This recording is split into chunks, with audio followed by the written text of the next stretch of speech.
Ladies and gentlemen, welcome back to the channel. Thank you so much for being here as always. Today we've got an awesome video. We're talking about Elrond, all things Elrond. We're going to explain what the project is, some of the fundamentals, and then we'll talk as well about the price and the foundations of the actual asset on the market. So today we've got Wesley Kress, who is really sharp with the research side of things in crypto. So Wesley, thanks for being here. Thank you for having me, Hashoshi. I really appreciate it. Love all of your content. Really enjoy the fact that you prioritize the end user in terms of education. And even in your sort of summary on your info on YouTube, it talks about how it's all about them. And I really resonate with that. And a lot of my content is really focused on that. So I appreciate you allowing me to come on the show today. For sure. Yeah, I'm really excited. The community made it very clear that they respect you and respect your research. So it's a no-brainer to have you here to share that with people. So please give folks a little bit of your background. I know you've got a slide here I can make prominent on the screen here and edit, and then we'll get into the research. Yeah, so give a little bit about my background. I'm an independent financial and crypto analyst and educator. I've have 17 plus years of financial markets and experience more in the traditional side of things. I've taught commercial banking and financial markets and institutions at the University of New Mexico. Also have a background, master's in accounting and master's in finance, and then undergraduate in marketing and finance as well. I helped manage over $7.2 million for the state of New Mexico and did portfolio management, fixed income and equity analysis. And then I've spent about 1,000+ hours. It's probably much higher than that, but that's the low end of the estimate, how many hours I've spent researching, understanding, and trying to grasp this space, because it's very unique in terms of the fact that it's a paradigm shift in so many facets. Yeah, I cannot disagree with that. There's so much depth to it. There's so many things to research and so many topics to understand. It's a serious rabbit hole. And speaking of that, let's dive into the Elrond rabbit hole for a while. I think folks that are watching, might be just interested in the project. They might have varying levels of knowledge about the background of it, how it's put together, what some of the fundamental elements are. So maybe that's a great place to start, sort of the fundamentals of Elrond. Yeah, absolutely. And I'm more of a long-term investor, so we'll focus on that today. And I'll also, towards the end, sort of discuss some of the price elements, but not as they relate to sort of technical analysis, but more so as they relate to fundamentals and where Elrond is positioned today and where they might be going based on the factors that are unfolding as we know. I do believe, based on all my research, that Elrond likely is positioned in the best position to be the future smart contract blockchain leader. Of course, as an investor and been in markets for so long, there are so many factors that can go wrong. But I'll try to give a broad overview in terms of understanding of why I came to that thesis and understanding. If anyone wants to follow me on Twitter, I've listed my Twitter account, and I produce a lot of high quality content, and I do it for free. I do this just to help democratize financial literacy. I'm a big advocate of that. And I think much of the world is set up in a way that doesn't really teach us about finance. And so most people are getting into investing and for the first time in crypto, but there's a lot of wisdom that has been timeless that can still be applied to this industry. Most definitely. So initially here, what I'll discuss is some of the largest problems that are preventing mass adoption within the space itself. Obviously, we're still working on the technological side of things as it relates to scalability, but that's just one minor element that's actually required for mass adoption itself. And I would say that the most important element that sort of is often overlooked or under discussed, and that's just because scalability has been the priority of conversation, is really this simple, intuitive user interface. I've been around technology and studied disruptive technology for so long, and most of the people in the space right now are either highly educated or highly passionate or interested, and so they're either consuming your content or others, and so unfortunately the masses, they aren't that motivated. So the technology in terms of the user interface has to be extremely simplistic, or they will have no desire to use it. And we see this across any type of technology in any different sector, that this is the number one important element. And I would say it's as important as everything else combined within the space. Obviously, the scalability issue, but doing so without compromising security or decentralization. And I will further define what I mean by decentralization, because obviously a lot of these terms are new concepts and we're all trying to grasp our understanding as to what they actually mean. And then you really have to have a strategic go-to-market plan. And the reason that is because Ethereum is the market leader, and they really have such a stronghold on the market itself that any project coming in to try to capture a large market share has to have, they have to be, I would say, if not 10, 100 times, if not 1,000 times better than what they are. And that's just because it's so hard to disrupt the first entrant to the market. And so they have to have all the elements. They can't just have, a portion in order to do so. Elrond has shown this on numerous facets. They've obviously also sort of spoken to the market with regards to energy being an issue with Bitcoin and everything. They've actually become the first certified net negative carbon blockchain, and that was certified in Europe. And so that's very, very powerful, obviously, because a lot of people don't understand space. They keep hearing one narrative and it's like, oh, it's overconsumption of energy and so forth. And that's obviously deters a lot of investors, and that's been in mass media and so forth. The other element is you have to have really, really strong network effects and build a strong community. And if you don't do that, you just don't have a shot. And we've seen that with a lot of these blockchain projects here in the past, is they have really interesting technology. Some of them are scalable, some of them, meet some of the criteria, but they don't necessarily have a strong community behind them.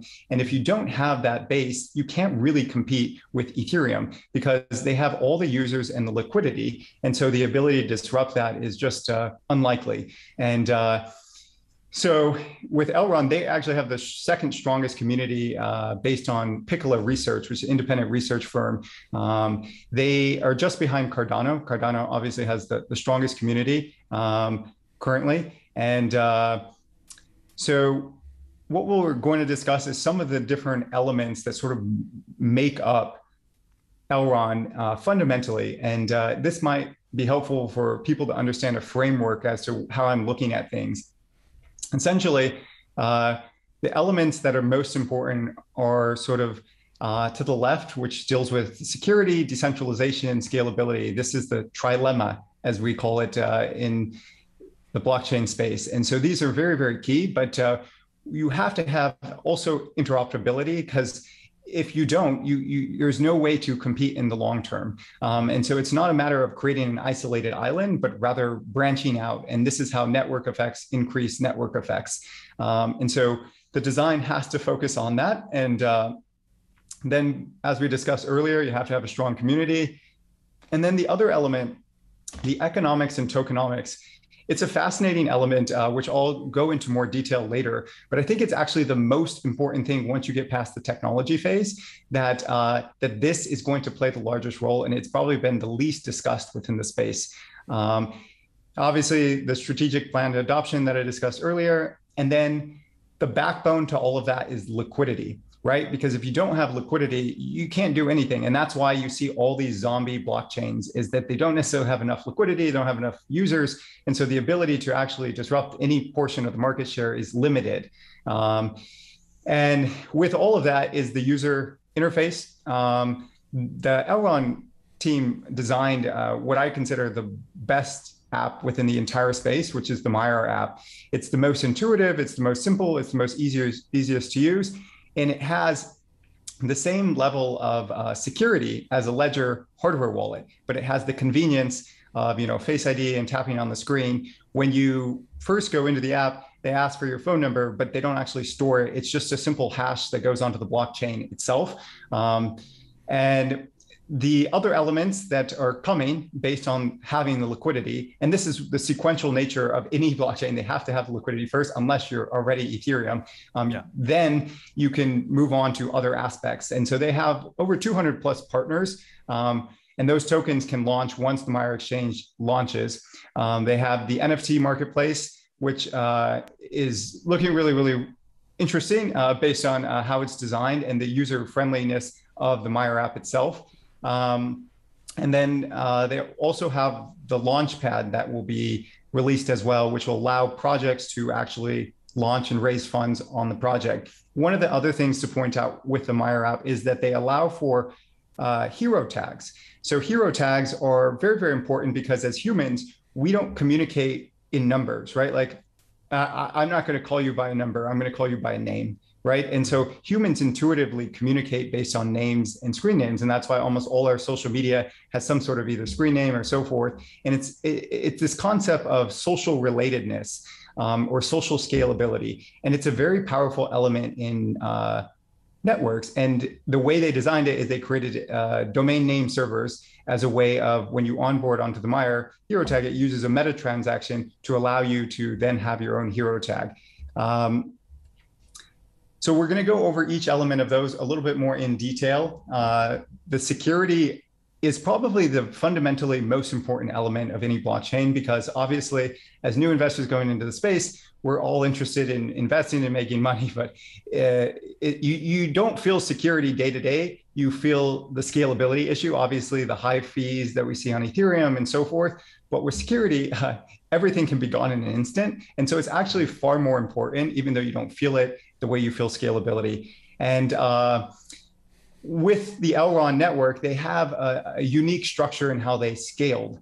There isn't a single expert within the industry that I haven't met that haven't actually acknowledged the fact that it's probably most ideal to use sharding as a way of scaling in order to maintain decentralization. The only pushback has always been, it's too complicated, it's too difficult, it's too hard, no one's figured it out.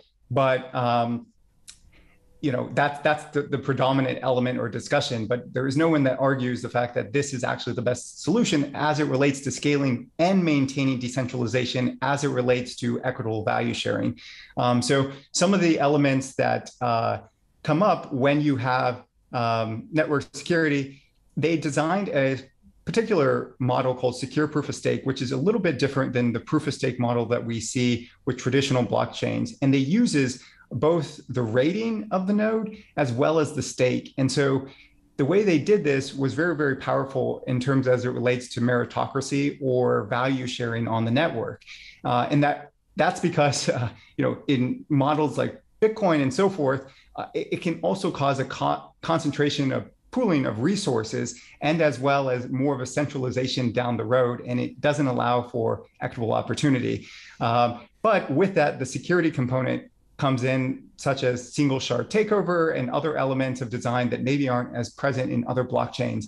The way they designed it was a way in which would create security that's provable. And that's very powerful from an institutional adoption standpoint, is that if you can prove security, you're much more likely going to get adoption on that end of the spectrum.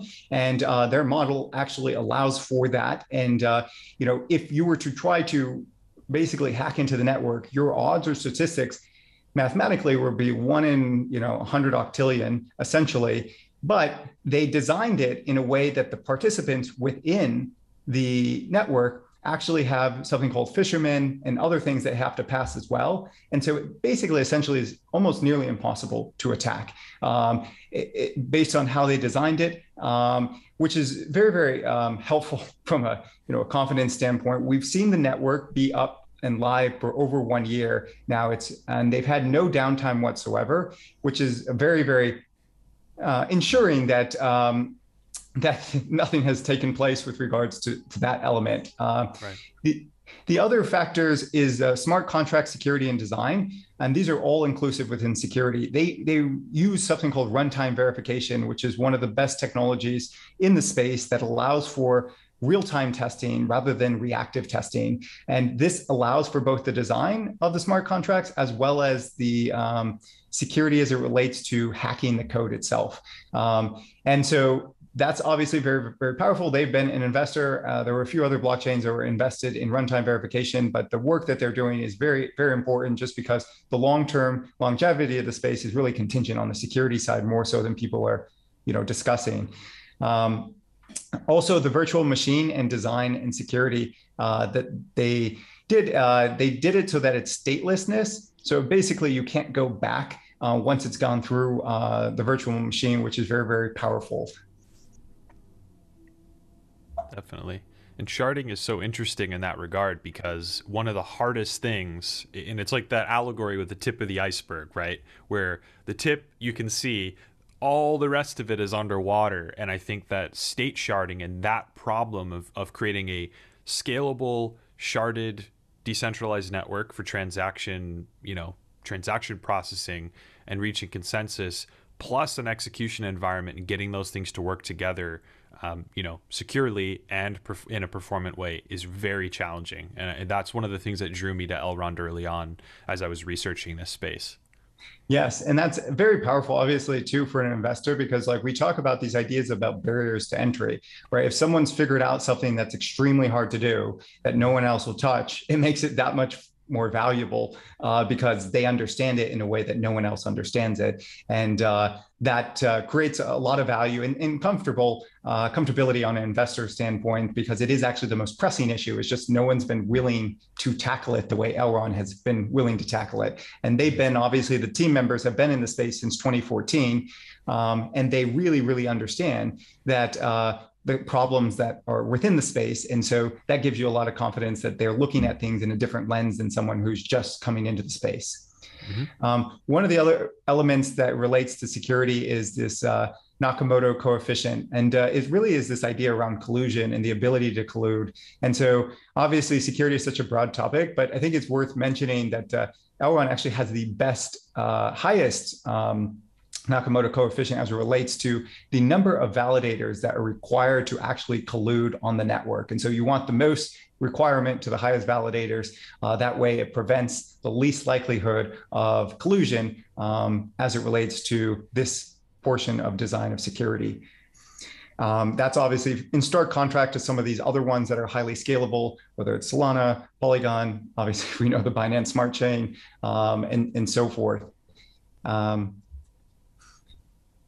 So as I mentioned earlier, wanted to further define decentralization because everyone sort of has an interesting element of discussion around this, but no one really defines it very well. And so one of the ways I've tried to, by reading, over 1,000 of hours, is really understanding all aspects of decentralization and how it relates to the network, both in terms of censorship resistant, because that's part of one of the most important elements of blockchain. And so they actually have over 3,200 validators, which is one of the most within the space. I think the only one that has more is either Ethereum or Cardano has quite a few validators, but I don't believe they have 3,200. Correct me if I'm wrong there, Hashoshi. I don't know the exact numbers, so we'll figure it out. Okay. And then the other elements, and Solana has really argued censorship resistant as it relates to validators. And I agree, but I disagree that that's true decentralization, right? True decentralization also relates to equitable opportunity and value sharing and inclusiveness. That's one of the furthest driving forces of decentralized networks is the economics that relate as to whether or not people will want to participate, right? And actually be able to share in that value. And the more you can create it equitable, the more value vectors you're going to create synergy for everyone on the network. And that's a very, very powerful force. The way they've done that is through secure proof of stake, which is sort of this breakthrough in consensus that allowed for incentivizing collaboration rather than competition. And so you're basically collaborating to secure the network rather than competing to secure the network. And they designed it in a way so that it has much more meritocracy, where a lot of the proof of stake models, if you have the most staked on your node, you have the highest probability of winning, which is unfortunate because it then also leads to pooling of resources and concentration within the network.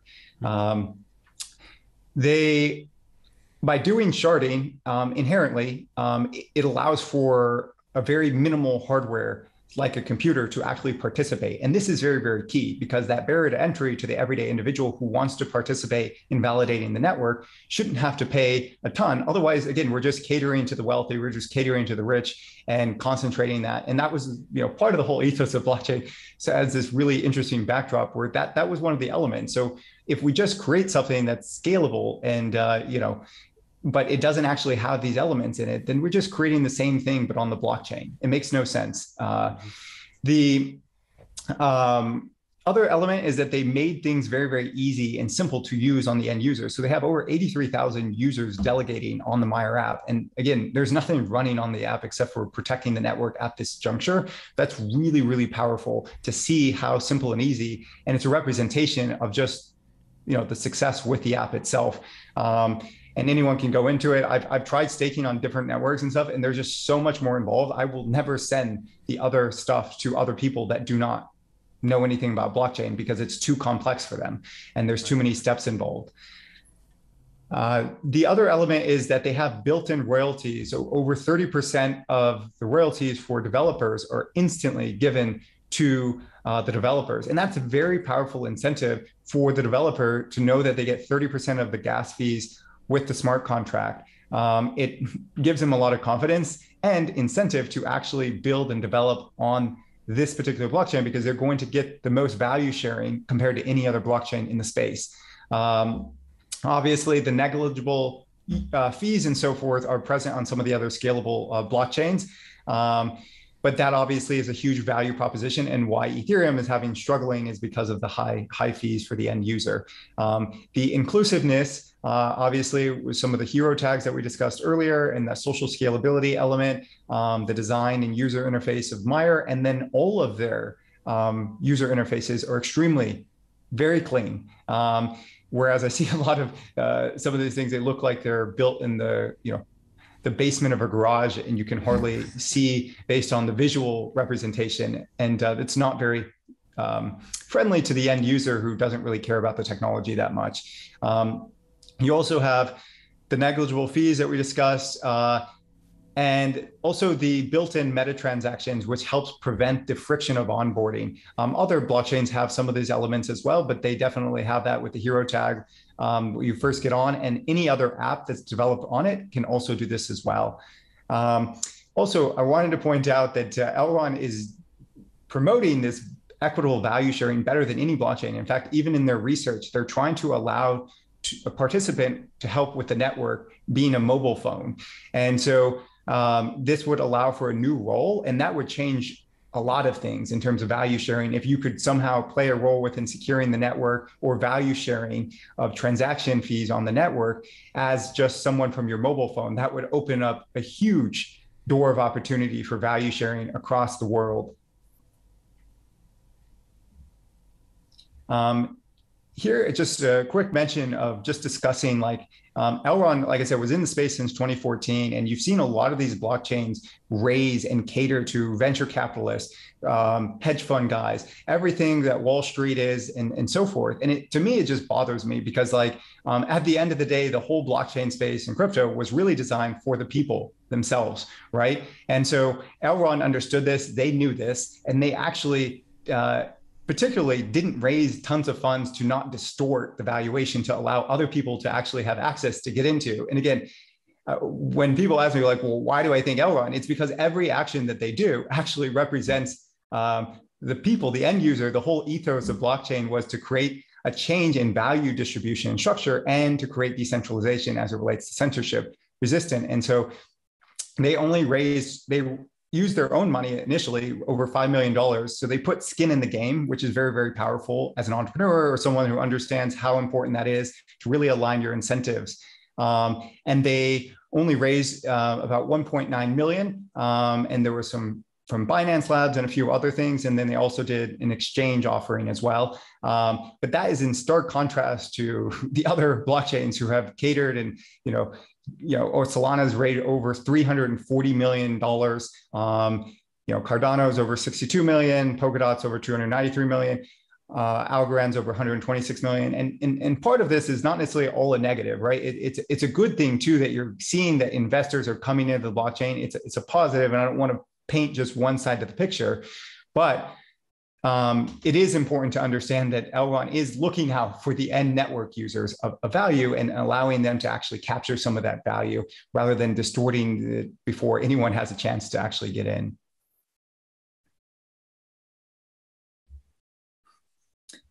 So this was just a discussion around scalability and the adaptive state sharding. So there's other blockchains who have done sharding, but some of them have only done, transaction sharding as it relates to payments and so forth, or network sharding. But Elrond has solved all three, and they designed it in a way to where all three work synergistically together anchored through a design called the meta chain. And so it allows for adaptivity, which is very, very powerful. Essentially, for any amount of new demand on the network, you can just add a shard and then scale with demand. So essentially, it's infinitely scalable based on this network design, which is obviously very important with regards to if a network can't infinitely scale, at some point, it's going to be its own demise, right? Because you get to the point of concentration, you can't scale beyond that. And then what do you do?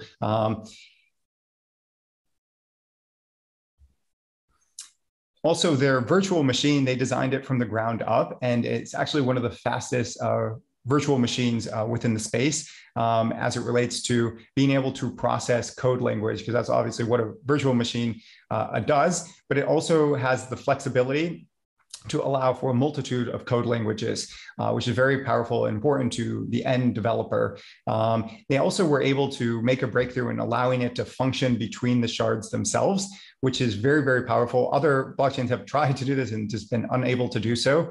And then because of their K framework, their Rust K framework, they allow for the highest degree of interoperability, actually, based on design of any blockchain. And the Ethereum network, as of right now, I believe they're going to be moving as they go to ETH 2.0 to something called WASM, which is a little bit different, and that'll be more compatible with what Elrond actually has now, which is eWASM. So to talk a little bit about the adoption, because obviously, as we talked about earlier, adoption is very, very important as it relates to if you're coming in past an incumbent like Ethereum, who has the core position of users and liquidity.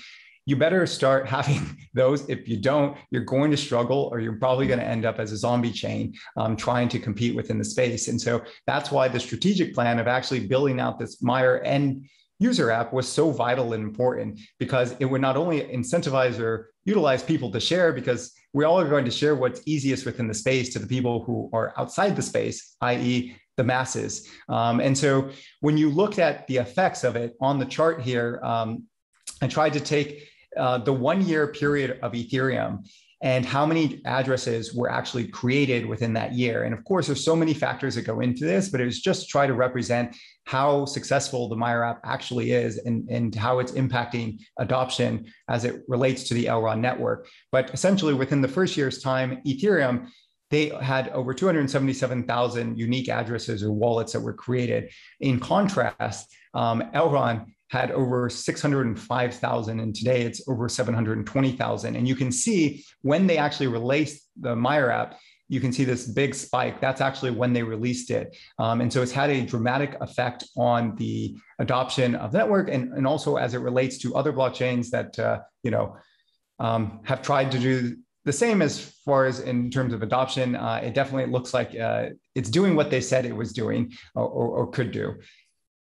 And obviously, we discussed they're the second strongest community as it relates to Piccolo research, just behind Cardano. It is very important to have a community that is engaged, right? And Elrond's community is the most engaged community that I've seen outside of Cardano in terms of being actively participating. And it's important because the marketing of these blockchains are very different, right? The end user is actually the owner now. Right. Mm-hmm. And so it's actually the flip model of how it is in the corporate world, where the corporation is actually the owner, right? And so if the corporation's the owner, and that's why most of these corporations and stuff are trying to go out to influencers, right? Because they no longer have the pull on a marketing standpoint. So if you can create a really engaged community that's totally involved, all of those nodes end up becoming marketing, for you. Right. And so it creates this very powerful synergistic network effect that's very, very powerful over time, because all of them are actually direct owners within the relationship of the network, and they're more likely to share the most easy to share or usable, friendly app. And Wesley, you talked about one of the biggest things in liquidity, right? Yes. If you have users tend to bring liquidity. And Yes. and you can point to that, and that's why community is so important as you start to build something like this. Yes, and that's that sequential rollout. And honestly, like I look at all, and I think it's just the experience of the team, right? They understood the sequential rollout of the nature of how you had to succeed if you were going to try to encroach upon Ethereum market share. It's just you had to have those, right? It was impossible not to. And I think so many other blockchains have just tried to rush to market and say, hey, we're going to figure out the scalability issue, be it maybe not in a sustainable way, but we'll just get to the table, and it's in my opinion just not ideal. It's not going to work. So what I was mentioning earlier is like everyone's focus today is on this idea of scalability, right? But it's just one element, right? And then it has to maintain this equilibrium of scalability, decentralization, and security. And to better understand this, right, is crypto really is this idea of using cryptography to ensure the integrity of past moves, right? And then the only reason that we're all talking about this is because of the economic incentives. The only reason Bitcoin has grown as high as it has is that anyone with a computer or the willingness to actually mine Bitcoin can participate. And so economic incentives are the only reason that actually these networks exist. And so it's not the cryptography that itself, it's the combined synergy of these elements that actually encourage people to participate in these networks.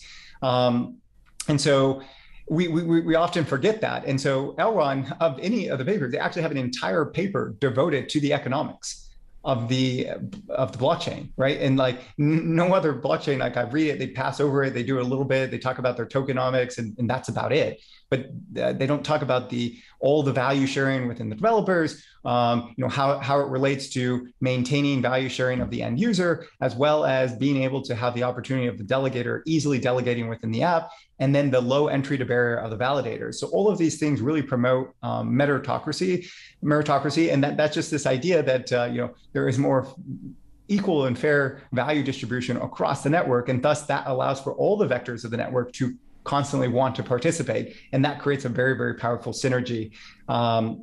And also a long-term success, right? Because otherwise, if you just have one portion of the network getting the value sharing, we just start to see like centralization again. And then it's like everything that you were trying to create, you sort of just are creating back again, but you started from the ground up. And then obviously all the user interface, if you look at their Explorer, if you look at their Maiar exchange, all of it, it looks so professional. It looks like a Fortune 500 company. And I look at all the Explorers and other things, and they're okay, but like they're nothing to write home about. And so there's been so much meticulous detail put into the design of these things to make it really professional looking, in the same way that traditional Fortune 500 companies put into their products like Apple and so forth, and really make the end user feel comfortable, because that is what they're perceiving, and it's so vital. So some of the other elements, and as to why I just want to mention why it's so important to have economics and tokenomics, is why we led up to this point, right? America was actually founded in 1775, and we didn't really have inflation until we created central banking. So in 1913, we had this central banking, and in the 30s, we went off the gold standard. And then in the 70s, we completely went off of the gold standard. We had a portion of it in the 30s. And so what's happened is, if you take 1913, 150 years prior, you could buy a loaf of bread for about the same price 150 years later. So most people think inflation is normal. I've taught banking, financial markets institutions, it's not normal, right? And so it's actually very, very important to pay attention to these elements with the design of your blockchain and the economics and tokenomics around it, because if not, you're just creating the same thing. Again, the whole reason why we're here today is these elements. And so you have to really think about, are they creating a model that is truly deflationary in nature? And if they're not, then we're just going to end up in the same boat to begin with, be it on the blockchain itself. And inflation really robs people of their time, but because it's so hard to comprehend, meaning if you got $100 in your account, you don't ever see it go below 100, but your purchasing power now goes down based on rising prices within the environment. And it's been so normalized that no one really questions it or thinks about it. But it's very, very sad. And so it's the worst thing could possibly happen. And you know, it's become so normalized and it's so out of hand at this point.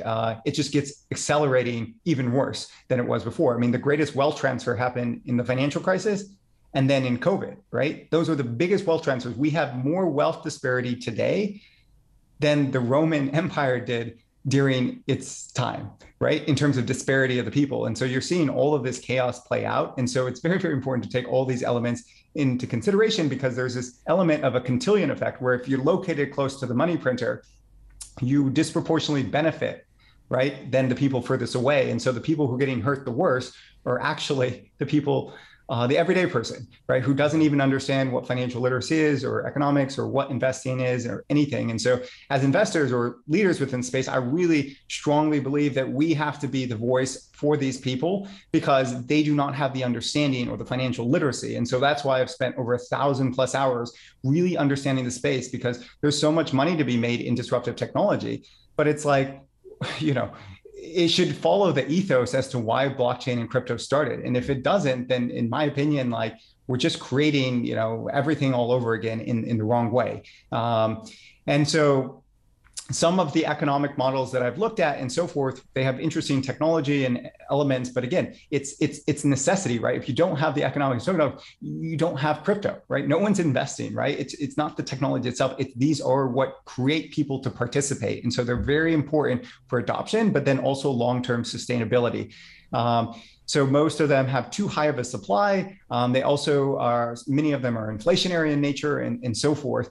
Elrond has the most deflationary model within the entire space, and we'll get more into that here in the details. They initially minted at 20 million, initially as it assigned to the team and so forth. The current supply, I believe, is 19 because it's sequential in terms of how it's issued. But the total max supply of the eGLD token would be at most around 31.4 million.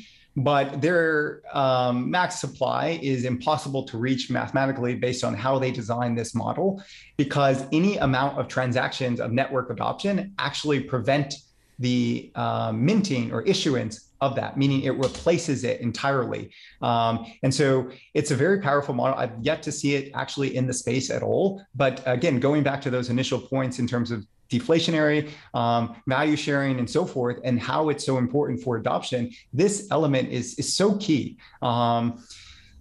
The way in which you can visually represent or see this on the screen is like each year, right? Normally these networks are paying out through inflation. And then if you have transactions on the network, they usually aren't replacing that inflation, right? But with Elrond, they are replacing that inflation, meaning it will never be minted.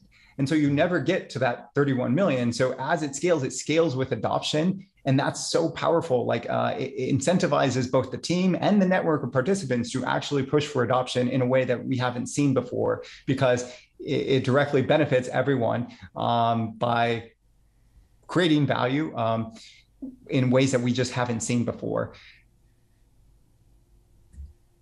So, and this just gives you another way of understanding what I'm discussing, is that basically every transaction fee paid reduces the theoretical limit by substituting inflation with fees, and thus making eGLD not only scarcer, but it obviously creates sustainability, right? Because like ultimately you can't pay a network just through inflation in the long haul. Like it would be impossible, right? Like you would just do what we're doing right now in the traditional world. We're just printing money, right? So everyone's looking at these returns like, oh, I'm getting X%, 10%, 15%, 20%. Sure, but where is it coming from? And is it actually sustainable in the long haul? Because if not, you're just speculating, you're just trading. And we'll get more into why I just don't recommend that for most investors or even new people getting into the space, because there's, you know, likelihood of you failing is almost guaranteed. This leads me to my point of like one of the biggest mistakes that I see, like being in markets for over 17 years and watching new investors come into the space, and they're excited about the technology, they're excited about everything within the space, but they're very naive about what they're buying, right? And everyone looks at price. And because we shop day to day, say in the grocery store, or we go shop for clothes, all we think about is price. But when it comes to investing, price is irrelevant. It makes no sense, right? But that's all people focus on. That's all they look at. So you get something like Cardano. Everyone looks at it, it's $2.74. But the truth is, it's a $90 billion market cap. That's what you're buying. You're not buying $2.74. That's just a function of the market cap, right? And the supply that's outstanding. So, and that's why this chart sort of gives you like a relative understanding of what really matters versus what people see. And most people, they look at these prices and they think, oh, it's going to go to Bitcoin's price, right? And so I'm going to buy it at $2.74, and I'm going to end up, waiting for it to go up to 40 or 50,000. It doesn't work that way. Like that's not how these elements work. You have to understand the market cap element of it. I wanted to try to give a better visual representation of this. So what I did is I created this sort of visual of understanding market cap as it relates to what you're actually buying in terms of the market as a whole. And so you can see Ethereum is sort of the largest market cap, right? Is over there at 374.8 billion. And then you can go all the way to the end to the right, and you see Elrond over there at 2.7 billion. But because people are so governed by price, they think, oh, I missed it. It's gone up X amount or whatever. But Elrond's still actually the cheapest or least expensive in the space itself, even though it's trading at $130, $140. It's actually super inexpensive. And that's this trying to really help young investors, young people understand, wrap their head around market cap. This is what you want to focus on. You're not going to buy groceries. You're not going to buy it. Nothing to do with price. It's just a function of these elements. So this leads me to just a few different points of wisdom that I'd like to just share with the community, just because I've been in market so much. I've studied so much of financial history, and a lot of this concerns me with what's happening within the space. And I think people are just super naive as to the backdrop of what's happening. We're in the most bubble-like environment where you have fiscal monetary or monetary policy printing like we've never seen before. We have 80% of the money in supply printed over the last X amount of years. Fiscal policy continuing to accelerate in terms of giving more and more money out to the people. And so we just have all of this creates a very strong bubble-like environment where you have assets that are mispriced. There's not, as we would consider, market inefficiencies.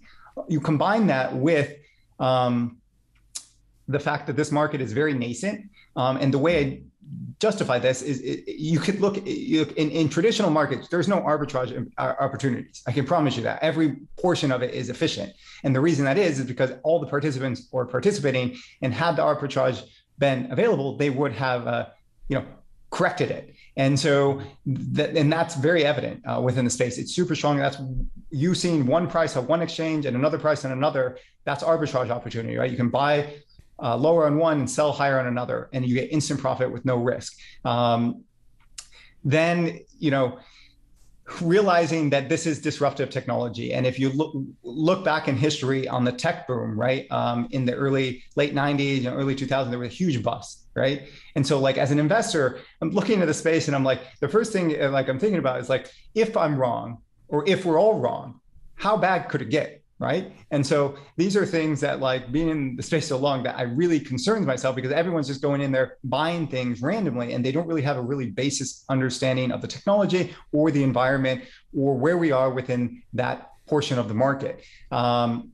The sort of success of the technology is also an existential threat to the long-term success of banking in the Wall Street model, right? And so you're constantly seeing this negative rhetoric around it. And you also realize that some of the smartest and brightest minds who are analysts and so forth in that field aren't in the space, either because they can't. I have numerous friends that work on there, and some of them are still not allowed to buy crypto, right? And so realize that plus all of these hedge funds and institutions and bankings and so forth, they can't actively participate until the regulatory environment gets clearer, right? Mm-hmm. So the efficiencies or inefficiencies within the market are very, very wide. And so despite people pointing to market cap as a justification of, okay, this is the winner, it's illogical, right? None of it would make sense based on the conditions and the environment risk of where the market is right now, because it's so inefficient. And most people don't understand the technology, and they're just throwing money because of the nature of the backdrop of the market. So there's many ways we could be wrong. The question just becomes is, as a mature investor, you question if, what can I lose? But the reason the bond market is the largest market, it's like 100 times, bigger than any other market, is because mature investors don't care how much they make, they care how much they lose, right? And so that's why most of the money is actually in lower yielding returns and so forth, because they care more about the downside. And the reason it's mathematically that if you happen to go down 50% in your position, right, it doesn't take 50% to get back to even, it takes 100%, right? And these are concepts that obviously take a long time to really grasp and understand, but that's why you have to be cautious that if I'm wrong, right, like, is there a margin of error, right? And how wide is that margin of error? Because if you're down 80% in the position, you could be down for a decade or never get back to even though you picked maybe the right, market. If you go back to the tech bubble, right, in the early 2000s, there were companies that never made it back to their high for a decade later. Right. And it's established. So there was a very bubble-like environment. So you always have to question, like, if I'm wrong and the market changes or turns, like how bad could this get? The other element is that 90 to 95% of all traders lose money. And the reason that is because it's non-ergodic. It's the same way as gambling, right? Anyone can go to a casino, they might make a bunch of money. And they might do really well for a month, a year, or 2 years, 3 years. I don't know. You could have the luckiest streak, but in the long haul, statistically, it's non-ergodic, meaning that it won't be sustainable. You'll eventually have ruin, right? And so I see so many crypto people just focus on technical analysis and promoting trading and so forth like that. And I don't have any problem with it, but I understand that, like, most of these people getting into it, that's what they can understand, but it's not what you want in terms of actually having the opportunity to have life-changing wealth in a space that's very nascent and early. Had you invested in the tech side of things early on in the 90s, you did very well, and you had to stomach a lot of volatility, but had life-changing wealth. And so it shouldn't really be about trying to pick the thing that goes up 10x, 100x tomorrow. It should be the things about focusing on what has the best chance of long-term survivability and sustainability, because if you happen to pick those, and again, by no means is it easy, but if you can get a framework around understanding these things, you are more likely and probable to pick some of the winners rather than just going to get some transient, output of price and hope to trade your way towards wealth. Especially considering that this space actually offers yield, which is one of the most powerful elements and does not exist in the traditional legacy at all. So I'm just, as it relates to price and fundamentals, I'll just run through this really quick. If you look here at the infinite supply is related to about 100 billion in issuance. I wanted to take all the smart contract blockchains, and you can look at Elrond. It's over there at 31.4 million, and that's the max, which we know it won't get to. But this is a relative understanding of the difference in supply. To give you an idea of the full breakdown of the supply environment right now as it relates to price, is there's only 11% left on exchanges today, and over 61% of that is staked. To give you a representation of how severe that is only $296 million worth based on today's price, and that's 0.04% of the entire smart contract combined market cap. So very little can move that price in a very significant way. The other element is that the demand is going to be coming soon. So Elrond is launching the Maiar exchange very, very soon here. We've yet to see any sort of real demand on the network. That'll be launched. Once that's launched, then they can go and launch the DApps, which is the 200 plus partners, and then the NFT marketplace as well. Here's a visual if people would like to actually get into the space. I've laid out this. They can screenshot it on the screen to get an idea of how to actually do it. It's a flow chart. It's very nicely laid out. And really, this just wraps up the 4 different key elements of strategic reasons as to why I think the Elrond network is best positioned in terms of all the elements that they've done, both in the technological side, the economic side, and the strategy to actually go to market and get adoption, because that is the number one thing that's going to matter. Is there's much more the masses outside or the larger market in place. And the reason people aren't coming in is because the user interface is too complex. There's so many elements in terms of scalability, and then obviously the focus on economics and adoption and so forth. Makes sense. I mean, you know, if you look at it, Elrond is one of these very interesting projects in the way it's built in a fundamentally different way than a lot of other projects are. And in a similar sense, you have a passionate community, maybe for that exact reason, like you see in Cardano, which is also taking a very different approach across the board. So, you know, Wesley, thanks for sharing all of this stuff. And for folks that want to learn more about this stuff, you know, this is like the crash course. Please do follow Wesley on Twitter. It's well worth it. Make sure you do. I'll leave that link down in the description below. And thank you to everyone who's watched. If you have questions, leave them in the comments. And Wesley, thanks so much for being here. Yeah, thank you for having me, and thank you for all you do. I really appreciate it and align with your ethos in terms of educating the public. And I really appreciate it and look forward to future collaborations. Thank you for all you do, Hashoshi. We'll definitely do that. Thank you so much, everyone who's watching. Take care. Cheers.